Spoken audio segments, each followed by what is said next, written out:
Scan this. Sovi is here. Let's level up. A. The eukaryotic plasma membrane is primarily composed of a phospholipid bilayer where hydrophilic phosphate heads face the aqueous environment and hydrophobic fatty acid tails form the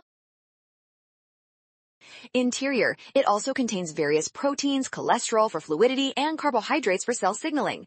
B. The researchers use the wild-type seed AV protein as a control to provide a baseline for comparison.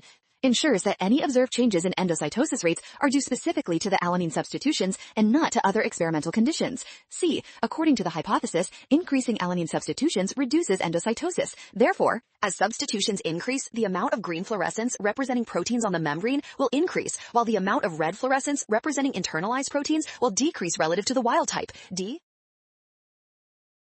Great job working through that. Scan the code. You can learn better with Sovi. Watch out for sign errors and always double check each step carefully.